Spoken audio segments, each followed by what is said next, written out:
Good morning, it's Brian here. You are on the Art of Startup War. I have an incredible startup for you this week. Again, this is a company, we're not just talking about the $100,000 investment here. This is a company that we fully intend to layer in with another $1 million investment. We absolutely love what this company is doing. And we love them for multiple reasons. Right now, we are going through probably the biggest social change of my lifetime. And that social change relates to privacy, the fact that there is none. It relates to the fact of the large enterprises and how everything is being monopolized and where we are right now. It's about trust. There is none, whether it's the larger platforms, whether it's the messaging platforms like the WhatsApp or the Slacks or everybody else out there, because these folks are all being bought by large companies who, again, have not got a tremendous amount of interest in privacy or trust, or whether it's on organizations being able to manage the chaos that is happening around them. And the chaos is all of the different messages that are coming through from all of these different platforms and these different structures, and organizations just want a way to be able to run a great streamlined organization with information that stays inside it, that they can trust without having to worry about the hell that's going around them every single day. So I love this company, imMail.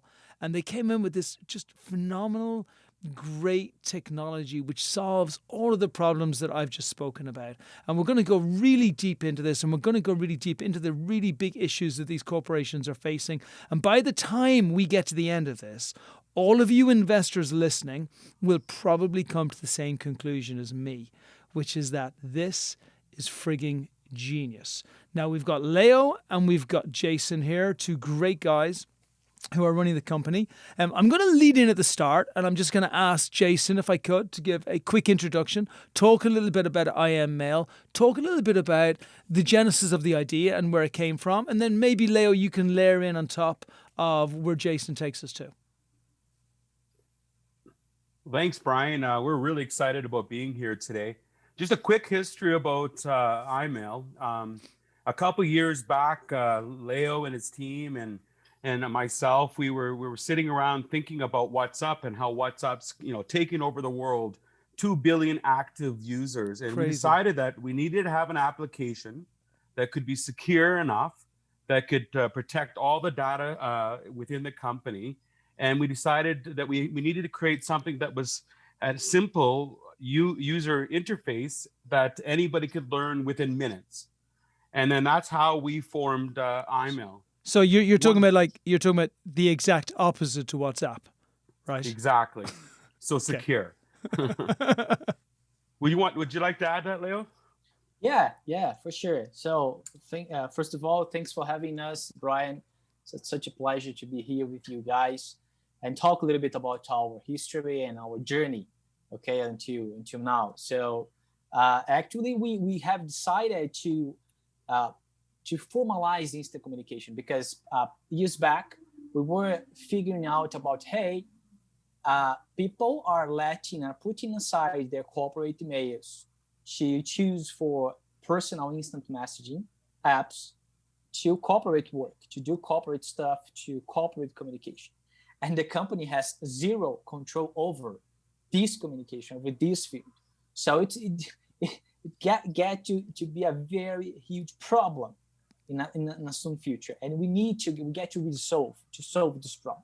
And actually, Leo, just sorry on that point, it's actually terrifying. Like if you think all of these organizations, I'm talking like the Fortune 100 companies, 500 companies, all the way down to smaller companies that have tremendously sensitive information.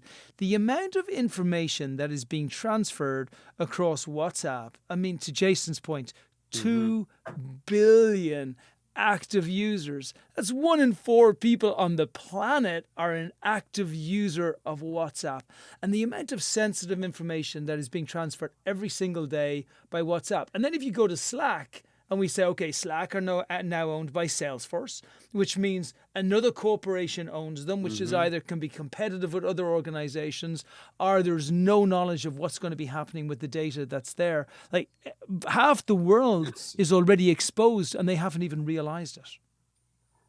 I think to add to that, Brian, if you look at the whole world this year, especially, It's remote. It's decentralized. These corporations have majority of their staff working remotely. So what if they one day don't log in for their VPN and then they start to use their application? 5 years from now, they could have a $20 million lawsuit on their hands, or something even worse than that.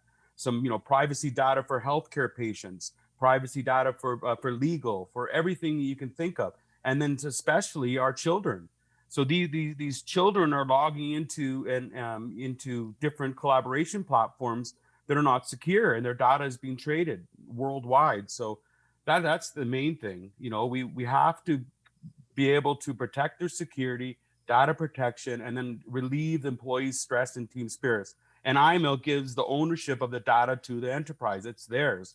So that's the big difference. We don't share, and we use the data for insights. Amazing. And and Leo, I interrupted you there a little bit because you got me all excited, right? Because of what you're doing. Like, the world is a friggin' mess and everybody wants to fix this. This is where your frictionless innovation comes in, because there are very few stakeholders who do not want to create secure, private and trustworthy systems whereby they can communicate better and simpler. So talk to us a little bit about the journey that you've gone through. And first of all, your moment of genesis when you realized this, and then that journey towards taking it to a realizable concept. Yes. Actually, the trick thing is if we look to the imMail in a timeline perspective, the imMail took exactly the opposite way of messaging. Because imMail just was kicked off for a very private network, was because of the Army project, the ARPANET, and then the government, and then the industry, and then in the 90s, only in the 90s, that imMail was spread to everybody. The messaging as we know today was spread by this thing, by a smartphone. On people's hand, that empowered with 4G or 3G connection, empowered a lot of people to communicate as they want. So because of that, people discovered that, hey, I can download an app, a messaging app, and I can talk with everybody through this messaging app. I don't need to waste my time going to my VPN or to my corporate intranet, login, and type and compose or new message and write down a very structured, very formalized mail. If I can do exactly the same way or exactly the same communication in 5 seconds, just type in my contact and send, and it's right away my communications over there with the people and the person that I want to communicate with. So because of this opposite way, what we saw and what we see today, it's a very centralized and segregated networks. Because, for example, if we see the whole market of messaging, we have 2 companies that dominate almost 80% of the global instant communication, which is Facebook with Facebook messaging, and WhatsApp, and WeChat for China, for Singapore, for Japan. So there are just 2 servers, just 2 instant messaging servers, completely closed and segregated from the other ones, from the other communications field. So what we are aiming to do, what we are willing to do is, hey, not at all. We need to fix that problem, just bringing exactly the same functional model that we have with imMail through SMTP. Indeed, if I want to send an email for Brian, I can use my Yahoo's email, even if Brian's using Google Mail or Outlook or something else. So exactly the same way, it's what we believe to implement in the messaging field, which is, hey, sooner or later, 100% of the people will be talking with only one messaging app or messaging client. Even if I have 10 friends using each of them, one different messaging app, I will be able to communicate with them. It doesn't make sense at all to have 10 different messaging apps to communicate with my friends, 100%. With my family, or with my it makes sense if you're the monopoly, Yeah. Exactly. Yeah. But to the consumer, it makes no sense. Like, why would a consumer want to have 15 or 20 of them? But obviously, Facebook are very good. But then again, I think Mark Zuckerberg is going to be, I think next year when you do your Salesperson of the Year award, I think Mark Zuckerberg is going to win your Salesperson of the Year award. Because every time he talks about what they're going to do with WhatsApp next, you're going to get another million users. Yeah. For sure. So keep going, Leo. Tell me a little bit more about, so you realized that this was a huge problem, and then how did you turn that into a product? Yes. So when we realized that, we started developing a collaboration platform. But at that time, we didn't have money.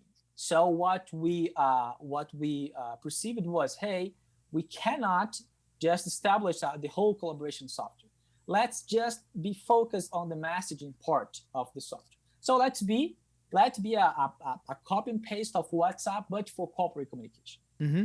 And then we have started to preach to the market, to preach to the companies that, hey, you are entering in a very huge problem, very huge security problem involving security issues, involving controlling issues that you need to get solved.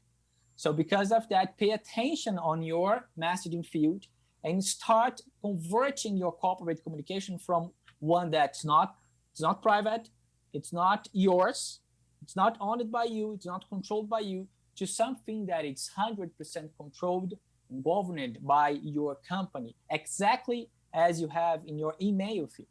So at that time, right, it was a tough time, because at that time, for example, in Latin America, all the companies that we were speaking were just saying, hey, why do I need to pay for your app if I have WhatsApp that is free? At that time, the companies were not just perceiving the security issues at all. But now, the good news is now, 5 years later, now things are completely different. Because now companies are starting realizing the importance to have 100% control and privacy over their data. So because of that, it's much simpler for us to convince a company to turn from a personal messaging app to a corporate messaging app, focusing the collaboration to a real-time collaboration. I think too, Leo, I think that we discussed before, the global data security laws, they're shifting so quickly. So most of our, original customers that we brought on are through Latin America, because the global data security laws in Brazil and Argentina and throughout Latin America was changing so rapidly. So these companies were getting very, very worried. Same as in Europe. And now we see, like California, we see the new anti-harassment laws. So that became our focus. So security, anti-harassment, and really just trying to relieve that stress of that employee, using technology to alleviate the stress, using data to understand the organizational climate. I think that's where the real shift happened. And then, so what else is happening? So we've got the messaging part of it, which has been brought in there. Paint me a picture about what the platform actually developed into, and about what type of customers are the right customers for that platform. And Jason, maybe you can take me out on this one. Okay, yeah. So originally, when the platform was developed, as Leo said, we looked at instant messaging. We wanted to make sure we created an interface that's so simple to use, though, so anybody that was using a private app in the past could be migrated over to our application very, very quickly. That was our main focus, was customer experience and the UX. So once the chat was created, we started our AI lab and started to look at natural language processing, so we could start to analyze the sentiment in the text. And we believed if we can get to a point that we could get a real strong sentiment, we can utilize that to help the individual using the application, not just the corporation, but to actually give them warning ahead of time, similar to like a Grammarly would give a warning and explanation on how to rewrite something. It's the same thing that we brought forward, but to look at how to write better, to communicate better, to be more productive, the team, I guess. And as that AI developed, we started to add more features to our application, but in modular stack. So we looked at chat, task management, file sharing, and then we got into some of the video platform components. So then we had a full stack, and what we thought to ourselves, this is great because companies that have software that need us, we can embed and we can white label. And then companies that just need an application standalone, we can work with them as well. So that encouraged us into a new global channel project that we launched. And what we were trying to accomplish was, who were we working with already and having, really good traction? And this is when Zebra came involved. We said, Zebra, what a perfect opportunity. They have an email platform, but they really need a good chat and video. So we said, you know what? You can utilize our chat and video. So we took the team, we integrated our chat and video within their application. And then we went globally and with all their resellers, and now we have 16 resellers globally within 1 year.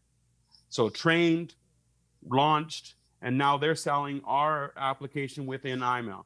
So we have that. And then in addition to that, we started to say, well, there's tons of companies out there that are in a real headache without having video and chat. And if they use the competitors' video and chat, there's a chance that data from them, example would be Slack and Salesforce. We were approaching CRMs. CRMs wanted a video and a chat application. They didn't want to use Slack because they were scared that the data would go to Salesforce, which was, it could happen. So that's helped us as well. So we're agnostic to who we work with. We just want to work with smart technologies that need our stack, as well as standalone companies that value security and the safety of their organizational and their organization. So that's kind of where we are today.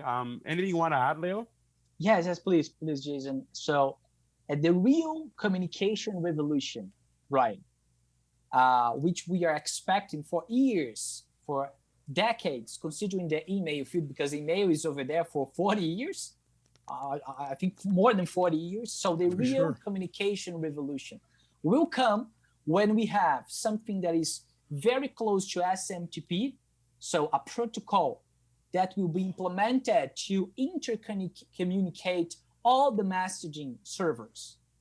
So the real communication revolution comes when I have something that makes imMail communicate with your Telegram, or your Jason's WhatsApp, or someone else's WeChat. So this will be a huge revolution on the communication field. And something that is very important to mention, the younger generations don't use email at all. They just prefer messaging because it's more convenient, because it's simpler, because it's faster, because I can accomplish more things faster. I get things done faster. So we want to be part of this great revolution, because definitely, this is going to happen in 2 to 3 years maximum, in our point of view. And where do you see the biggest pickup? I think with the voice messaging, it's a no-brainer, right? When you look at WhatsApp and what's happening within WhatsApp, everybody's terrified of it. I think the written Slack type messaging also has got tremendous risks with it. More and more companies are going to be terrified to go down that path. What about on video? Are you finding that video is a leader, or something that you end up adding in? Because alternatively, folks would be using people like Zoom for video, right? Can you speak? Yeah, Jason. I'm sorry, Jason. Yeah, you take that one. Okay. So when we look at our application, we added the video platform because what we realize is applications like Zoom, like the MS Team, like Google Classroom. I have two young girls using 2 of those, and they were awful. It would take them forever to get on there. They were complicated, and there was issues. In a lot of countries, they're having problems with Zoom right now because of the video hijacking that happened for a while, the Zoom bombing, I guess you would call it. So we wanted to create an application that was just as secure as our instant messaging stack. And so that's why we created our own video platform. So it also allowed for us to bring everything to one headquarters. So one office, one remote. So wherever you are at the end of the day, that you had one app that you could open up on your phone. You could have instant messaging in real time. You could look at task management, keep organized, as well as you can do file sharing, and then of course the video conferencing. But with video conferencing, we didn't want to stop there because we were analyzing the sediment of the text within the video conferencing. The future is, we could be looking at facial recognition sediment analysis for video calling, looking at taking an overall picture of the climate, and then taking our AI that's already working with the sediment and looking at it for opportunity risks. So how are you communicating with your customer? So because everything is remote, it's more and more difficult to identify the risks and opportunities for a salesperson, understand what files are leaving the hospital for a healthcare sector, banking, all these areas, because of the remote work and the remote education, are having and struggling with major issues. It's a mess right now. It just takes one VPN not to be logged in, and the company could be in tens of millions in lawsuits just because something was shared that wasn't supposed to be shared. So the risk is getting more and more greater, and I think that's why we believe that we're gonna be disruptive in the market. There's nobody else has tech like us. Our tech is strong, it's powerful. We have an incredible AI team. We have traction like nobody else right now. We're growing like day after day. Our teams So are led I want to, by, Jason, I want to jump to the traction in a second, but I want to pull it back over to Leo again, because I do want to go deeper into that team. The team is the exciting part, because what you're building is the holy grail of what everybody's looking for within their technology, the communication technology right now. So Leo, maybe take us a little bit into the team and start telling us like who you have in what positions and why they're so tremendously important, both for the sentiment analysis, which is super interesting, and then also for the machine learning part, which actually will get you to a place where you can continue to learn based on the activities that I have on all three messaging devices. Okay, excellent. Awesome. So in terms of our team, we have me as a CEO. So I've been working in the IT field for more than 14 years, working for national and multinational companies. So I worked for Oracle, for IBM, for Cisco, with some integrators in Brazil and Latin America. So I was working as an executive person when I decided to jump to the market, just drop my suit, my tie, and start this journey as entrepreneur. No, you were like Darth Vader in the last movie, right? When you suddenly decided you were going to move to the light side. Yeah, for sure. Actually, it's a way tougher journey, but way better in terms of accomplishments and sense of purpose. For sure, 100%. So. And I decided to found this company with Raf Menezes, our CTO, that is working with me for more than a decade in startup projects, in some projects related to the IT field. And we have decided to found this company together. And then we picked up Jason as our CCO and Paulo as our Chief Operations Officer, who has more than 25 years experience in the product management, and he worked for Oracle. He worked for big companies in Brazil, in other regions. And last but not least, we have decided, as Jason mentioned before, we have decided to jump in the AI field, because what we have realized, Brian, was that, hey, we get tons of content for the company. That company cannot realize what is really happening inside the company, mainly when the leader of the company cannot see in his eyes, with his eyes, his employees anymore, because everybody's working from home. So because of that, we got to allow the company to convert 100% of the conversational data into useful information for the company. So to do that, we need to pick some brilliant person to accomplish this task for us. So it was when we invited someone called Raf Del Rey. He's the founder of the biggest cybersecurity company in Latin America. So he sold his company for $48 million for Diebold in 2012. He's a brilliant guy. He's an engineer with a master's degree, with a PhD. So he was living in Orlando and just spending his money and his retirement. But I invited him to be our chief data scientist officer, and he accepted the challenge to, hey, let's allow the company to process and to convert in usable information for the company, all the conversational data. Because we get to help the company to be more productive and more effective in terms of employees, relationships, and mental health, and all of these that will be very important from now on.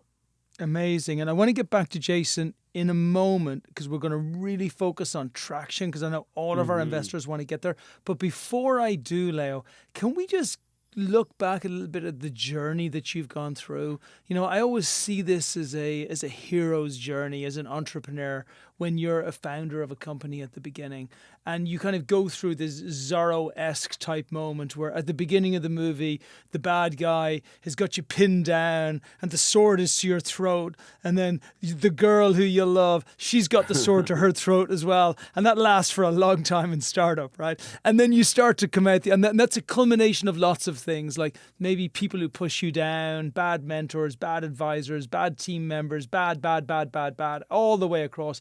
And then there's a moment, and it's hard to even remember when that moment is in companies, but there's a moment when that sense of purpose becomes so overwhelming that the bad stuff kind of stops to happen, or maybe you stop to notice it. Can you just take us through what that journey was like at the start to where you are today?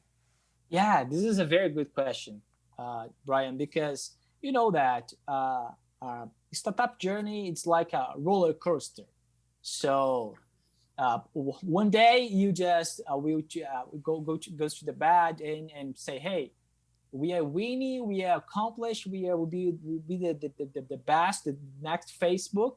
And the other day, everything that you are doing just does not happen, and you say, hey, let's just close this company. We are going to go anywhere with this shit. So it's very funny. So it's in my point of view, it's a resilience journey, because you need to understand that great things need time to be accomplished, and need a great person and great people, great team with high commitment level. I normally say this because, for example, Raf, my co-founder, if he was not very resilient, because in these last 5 years, we were without salary for 2/3 of periods of this company, just burning our own savings just to keep this company alive and still believe in the company. Just the first 2 investors that we had just gave up the company, because both just said to me, hey, I just don't believe in this shit anymore, this idea anymore, in this product anymore. You're going to go anywhere with this, man. Just forget about this idea, forget about this product. But because I had someone like Raf, then someone like Jason, who just believed that we could be a global company. When we just started our journey, we was just looking for Brazil and Latin America. And Jason, it was the one that, hey, we are going to be global. We are going to achieve every single place of this world with this company, man. We get to believe in this. So it was very important to be around of me, very committed people and very optimistic people, because if not otherwise, I would not be here talking to you. I think to add to that, Leo, I think that, over the last, few years, we've been really focusing on our AI, our machine learning, and we didn't go to market really till end of 2019. And the timing was just perfect. It was perfect. It was, sad to say, COVID really affected a lot of people, but I believe that imMail has brought a lot of people together during COVID with work and collaboration. So I'm very, very proud to be part of something that is helping people. And you're also, Jason, you're also not making a toaster here. You're making a satellite. No. Yeah. So, and this is a tremendous amount of technology. And this is, by the way, why I bring it up, because when you're building really deep technology like this, you have everything gets tested. Your investors, your partners, everybody, like the people that you think, the people who said to you just when they were getting married, they're like, I'll go through anything with you. And now they're just saying, hey, by the way, this was not included in anything, just so you know. Okay. So yeah, and I love how Leo said it. It's a resilience and it's an appreciation of all of the steps that you go through. And then you reach the other side where you think, wow, to your point, Jason, I got this killer product which solves a problem which is uniquely relevant more than any other time before today. Like 5 years ago, even if we could have supersonically got it to market within 2 months, which was impossible, but even if we could have, it would have been the wrong time.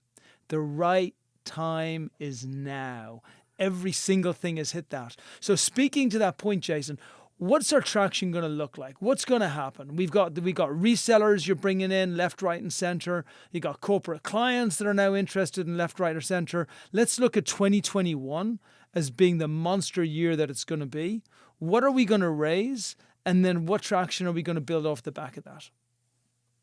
Wow. Yeah. 2021, it's been crazy. It's we've been growing exponentially, like a couple 100% a month right now. And we're now starting to convert to paid users. And that's working out really, really well. 2021 is going to be a monstrous year, we believe, just based on, we now have 16 global partners and that's channel partners, fully trained. We act as SME on their calls. We make sure that they're supported well, and we help them with the customer journey. And we believe that is the most important. We treat our partners like they're our own. So we've done that now. We're all over the world now. We have, the Philippines.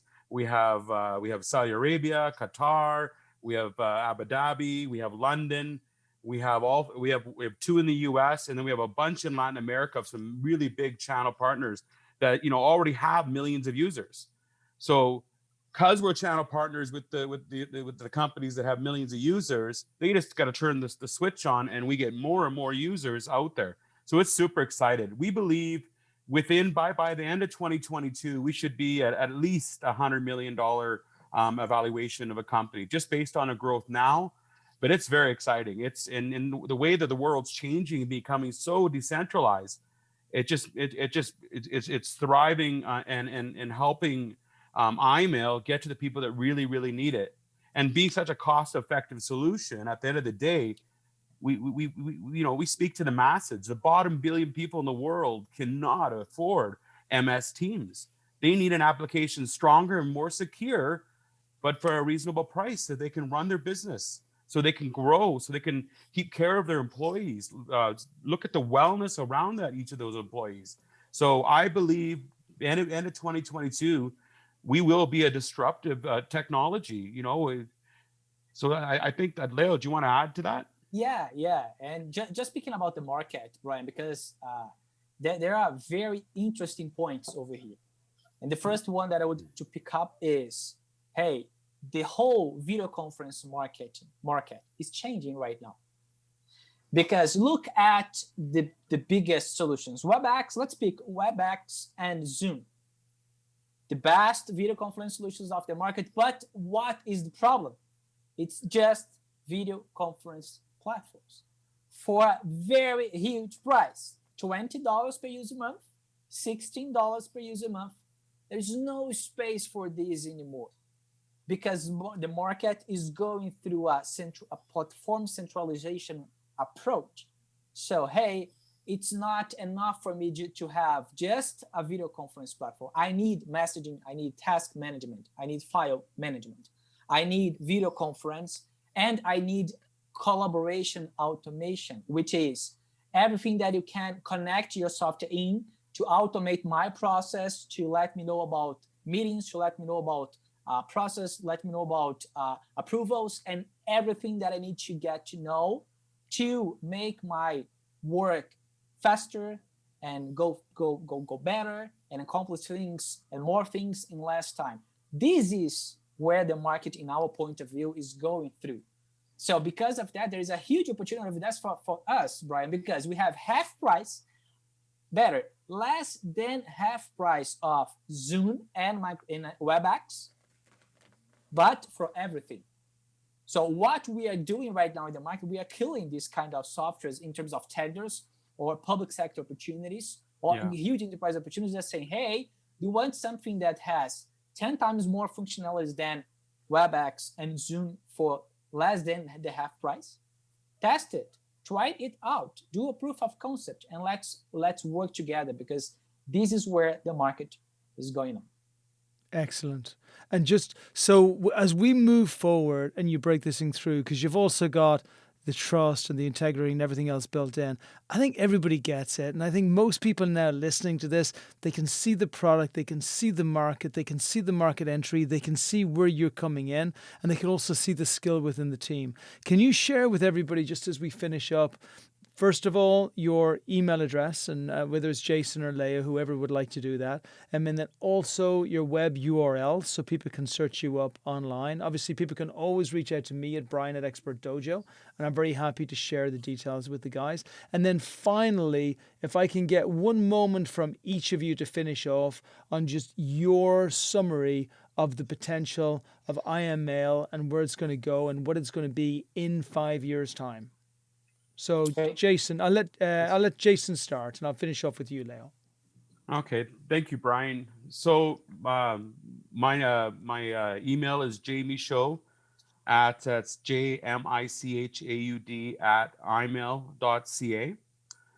5 years, wow, that's a long ways away. If I look at 5 years, I think we'll be the biggest, the most used stack that's out there, plugged into thousands of technologies, and a disruptive technology for looking at AI within other chat, looking at chat within other software. I think that we're going to be a global player when it comes to integrating very high secure features within other software.